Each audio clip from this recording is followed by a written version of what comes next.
You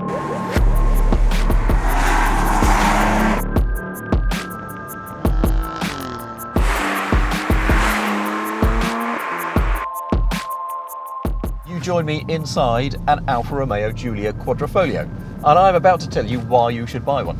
Behind me is Dan in a BMW M3, and he's going to tell you why you should buy one of those. He's wrong. And then we're going to get into one car, have an argument about it, decide I was right. We're keeping it simple today. No drag races, no track stuff. We're just on the road. That's where these cars will spend 99% of their time in what I have to say are some very, very changeable conditions. The weather's been in and out all day.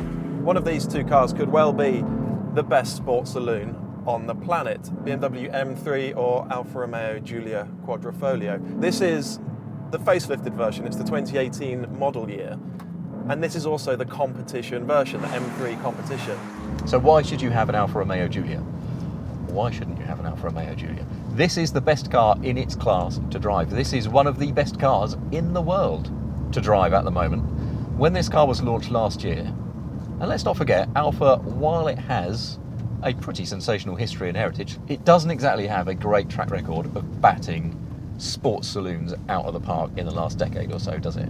But anyway, this one, straight out of the box, does, to the amazement, I think, of everybody who's driven it. I don't know anybody who's driven this car and gone, yeah, it's okay. Everybody who drives it goes, oh my God, it's sensational. When it arrived a few years ago, this generation M3 it felt unfinished, it felt incomplete. It was a wild ride actually, and pretty unrefined in some really important ways. It was spiky and difficult to drive quickly. They've been improving it year on year on year ever since it was launched, and it's been getting better and better and better. And now with this, the facelifted competition version, yeah, this is the best version to date. So when I tell you the ride is good, all right, I don't mean that it's comfortable. It is comfortable, but that's not what makes it good. What makes it good is how planted it is, how tied down it is, and yet how absorbent it is at the same time. And I'm trying to think of another car that does it as well, but there isn't one. There just isn't one. I don't think in any class, anywhere on the road now, is there a car that is both as absorbent and yet as controlled as this. It is that good. I you not. I kid you not. So what do you get with the competition upgrade? It costs £3,000 on top of the standard car. Then you get a bit more power, another 19 horsepower, up to 444 brake horsepower. And the chassis has been completely reworked as well. New spring and damper rates, new anti-roll bars, new configuration for the stability control. They've done a lot of work to this car. The facelift brings a fresh look. You've got new headlights. I think they look really, really cool. And BMW hasn't said that it's made any revisions at all to the chassis for the 2018 model year. But I'm certain that they have done. I'm absolutely certain that they've made some very detailed, very specific changes, because the chassis is just so much better sorted than any M3 chassis has been before, even the pre-facelift competition models. The balance in this chassis is incredible. If you just turn in and you just trail the brakes on the way into a corner, it feels agile like no other car, no other 4.5 metre long 4 or 5 seat car, 4 doors on the market. It's just sensational. Even the basic Giulia does that, but these ones, the fast ones, oh my goodness, it's a revelation. Another thing that made those early cars such a wild ride was that they just didn't have any traction at all. With so much torque, such a boosty, turbocharged engine, they'd light up their rear tyres when you did so much as stroke the throttle pedal with your right foot. This car's still short on traction, particularly on a day like today where the road is a little bit greasy.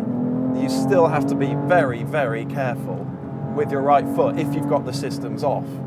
If you've got the systems left on, you just see the little traction control light blinking away constantly. The steering's a revelation too. It's smooth, yet not numb. It is fast, yet not nervous. It gives some feedback, yet it doesn't tug and weave. It's just, there's magic going on. It's brilliant. Utterly, utterly brilliant. Equally, the steering mode, if you put it into Sport or Sport Plus steering, it just gets horrible, just dumb weight and synthesized, it's just nasty. So you leave it in comfort. It's not the most detailed steering rack ever, but at least you can tell what the front tyres are up to. This thing's got drive modes. Of course it's got drive modes. No self-respecting driver's car doesn't have drive modes these days. This is quite simple. DNA, bit of a gimmick, but you put it into dynamic, you can still spec softer dampers if you want on the adaptive damper mode, and it just gives the perfect blend of ride and handling. I've got the car in M dynamic mode, so you hit the traction control button once and it goes into MDM mode, which is a sort of halfway house. In those early cars, the MDM mode gave you enough rope to hang yourself with. You could have a huge moment. They've recalibrated it massively. Now it's much, much less lenient, so it just allows a little tiny bit of slip before coming back in and reining the car in again. I've got a 2.9 litre twin turbocharged V6 engine. Makes shed loads of power, makes shed loads of torque, but unlike some downsized engines, it also makes a rather nice noise. Pops and bangs. You don't have to be driving like your pants are on fire to enjoy this car. You can just stroke it along, and it just is rewarding and engaging like no other car. Engine, 3 litre, straight 6, twin turbo. It's not the most exciting engine. It hasn't got a rampant top end or a really energetic, exciting soundtrack, but the response for a turbo engine is good. Put your foot down and it just pulls straight away. There's barely any hesitation at all. And of course you can have it with a manual gearbox. Nobody does. Nobody specifies this car with a manual gearbox. But if you want to, you can do. The DCT box is really, really good though. It probably suits the car better than the manual would. And it's a much quicker, much more rapid, much more immediate gearbox than the automatic that's in the Alfa Romeo. Dan right now will be in the M3 telling you how great the infotainment system is. New iDrive, it's the best system out there. It looks good, it works really, really well. And how solid the interior feels. Much better. It makes that car's cabin feel pretty low rent, actually, I have to say. And all of those things are true, and all of those things, who cares? I'm sitting in an Alfa Romeo, it's brilliant, it has a brilliant engine, it has a sensational chassis. We've got really supportive seats. Yeah, okay, my infotainment system is not as advanced as that. Yeah, okay, some of the interior plastics are not as advanced as the BMWs, but there's plenty of leather. I've got a great driving position. I've got climate control, I've got DAB radio, I've got satellite navigation. What else do you need? So all of that means this 2018 model year competition is far and away the best M3 to date of this generation. And that might well make it the best sports saloon on the planet. It might well be a better car than that Alfa Romeo.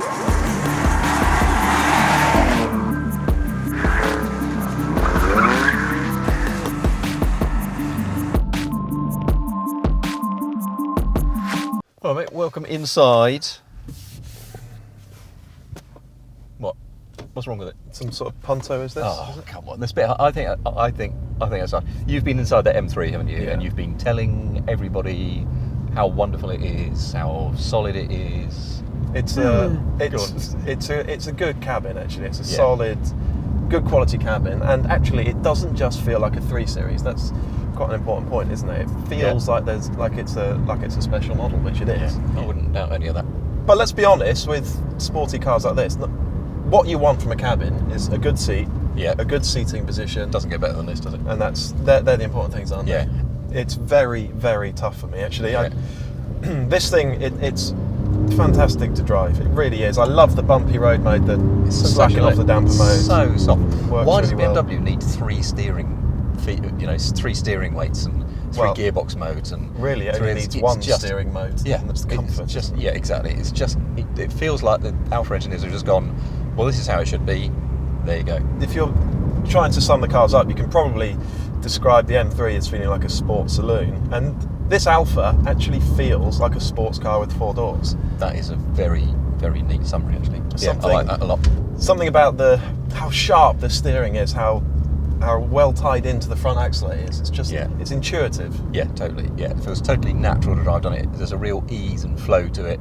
You don't have to drive it fast, do you, to know that? It's just, it's just lovely. Is there an elephant on the back seat running an Alfa?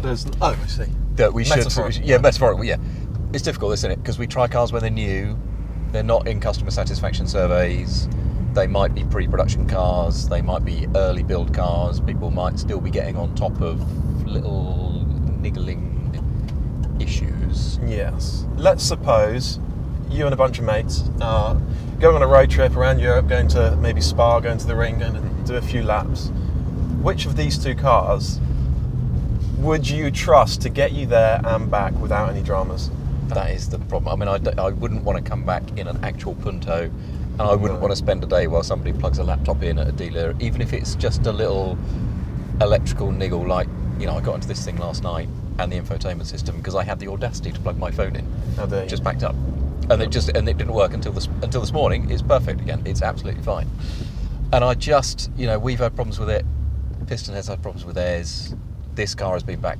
This is a long term. This car's been back to the dealer once or twice. Everybody I know has had some little thing. If that niggle goes away, absolutely, I'd have no problem recommending that somebody spends their own money on this. But I just fear you'd recommend to a reader who phones up and says, you know, where should I spend 600 quid a month? You go, oh, buy Giulia, they're brilliant, fantastic. Yeah. And then he phones you up in 6 months' time and is quite rude down the phone to you. I hate to beat Alfa with that same old stick, but Yeah. Too many people I know have had too many issues, Yeah. and I would be nervous. It wouldn't necessarily put me off the car itself because I think the car is mega. I think it's fantastic. Yeah, totally. Yeah, totally. One other thing, Yeah, go on. the way they look. I think they're both sensational to look at as sports saloons. Yeah, I wouldn't disagree. I like the muscularity of the M3, Yeah. but I think this is probably pretty. It's tough. I'm actually going to disagree with you there. I think the M3 front 3/4, the front end looks mega aggressive, and then you see the rear arch and the way it works with the rear wheel, the proportions, the styling. I think it looks mega. Yeah, I mean, I wouldn't disagree, mate. I think parked up at the car park at the ring, I think the M3 would look sensational. Absolutely. Parked up outside the Opera House, I think this looks. I mean, How often do you go to the Opera House? You don't know where an Opera House is. No, but I think this is a car you can take anywhere, and people like the look of it. Whereas I think the BMW is a car you can only take certain places, and people like the look of it. Okay, enough of all of that. Anyway, yeah, that doesn't matter. We need a winner, don't we? But go on, say it's your cash. You don't own any problems with it because you don't own the car, but but you are paying for it. Yeah. In 2 words, what? It's impossible. Yeah. As a car, I prefer this. As an overall experience, I suspect the BMW might take it, but I'd have a punt, and I think I'd have this Alfa. I agree. Wow. Amazing, isn't it? It's Consensus. two just in agreement. But you only live once, don't you? I mean, why not? Absolutely right. Absolutely right. Alfa Giulia Quadrifoglio wins. Buy one. Just don't get onto us when it breaks down. Oh, perfect. Excellent.